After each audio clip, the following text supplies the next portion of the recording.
Is the United States supporting Al-Qaeda in Syria? The answer is yes. Fact number one. There is no question that Al-Qaeda fighters are part of the opposition forces attempting to overthrow Syria's government. Fact number two. The creation of Al-Qaeda wasn't Islamic fundamentalism.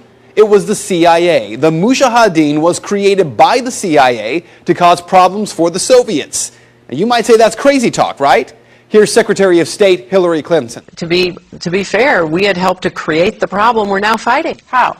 Because when the Soviet Union invaded Afghanistan, we had this brilliant idea that we were going to come to Pakistan and create a force of Mujahideen, equip them with Stinger missiles and everything else to go after the Soviets inside Afghanistan. And we were successful. The Soviets left Afghanistan, and then we said, great, goodbye, leaving these trained people who were fanatical in Afghanistan and Pakistan, leaving them well armed, creating a mess, frankly, that at the time we didn't really recognize. We were just so happy to see the Soviet Union fall, and we thought, okay, fine, we're okay now. Everything's going to be so much better. Now you look back, the people we're fighting today, we were supporting in the fight against the Soviets. So it's not a conspiracy theory, it's history. And it's history that's being repeated in Libya and now in Syria. But there is a bigger problem here, one that every American should be questioning. We're fighting Al-Qaeda in Afghanistan, but we're also bombing Al-Qaeda targets in Pakistan and in Yemen.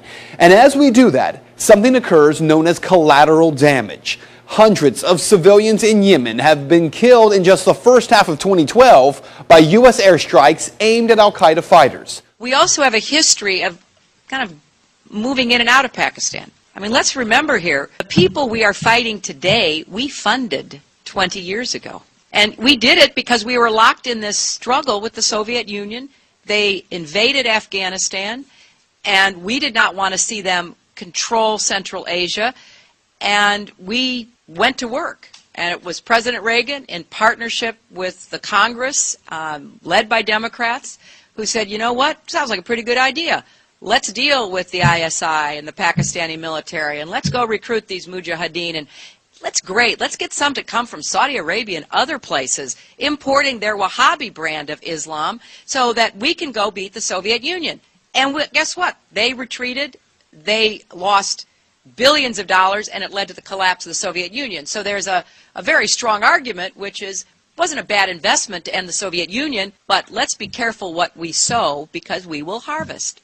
And we now are making up for a lot of lost time. So what you need to know tonight is heavy.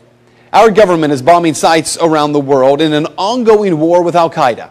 In Iraq, where Al-Qaeda had no presence before the U.S. war, Al-Qaeda is now thriving.